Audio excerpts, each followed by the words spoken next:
Well, my name is Steve Ridgell, and if you know me, you know that Simon Peter the Apostle is one of my favorite people ever. I love Peter.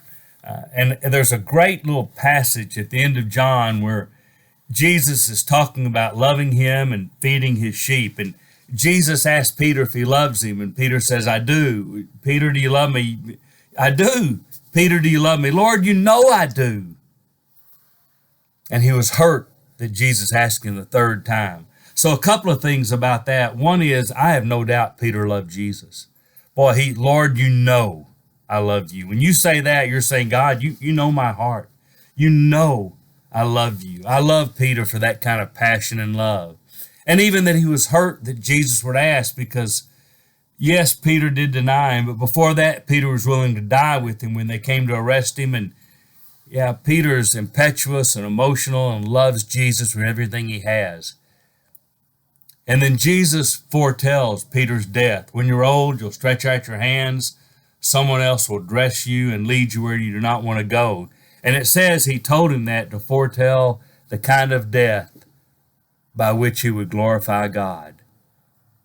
You know, we talk about a lot of things that Peter says and does, and, walking on the water, great faith, taking his eyes off Jesus, starting to sink, being restored, walking on the water back to Jesus. Those are great things. The Sermon of Pentecost, great things. Converting Cornelius, fantastic. There are so many great things Peter does. Becomes an elder, writes two great little books. But I really think we don't think enough about what Jesus said to Peter. This is the kind of death by which you will glorify God. We Christians need to glorify God by how we live, but we really need to think about how we glorify God in the way we die. Now, with Peter, if tradition is to be believed, he was crucified upside down. And the reason it was upside down is when they went to crucify him, Peter said, I am not worthy to be crucified like my Lord. And so they turned him upside down and crucified him that way. Most of us are going to see our death coming.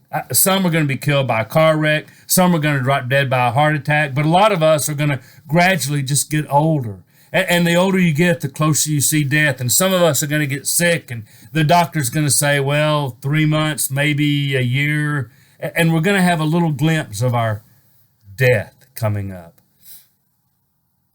I want Christians to be the one that the doctors and the nurses are amazed that we are pleasant and even cheerful and nice to people in the face of death. I want doctors and nurses to be astounded. I want the people that clean our hospice rooms to be astounded. I want the people in our family to hear us as we say, it has been a good life because of Jesus, and I'm going home to God.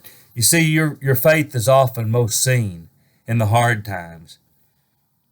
And if we're going to glorify God when we die, I also want us to glorify God when our loved ones face death. You see, that's maybe our greatest Christian witness. When your mate is dying, a child is dying, your parent is dying, your close friend is dying.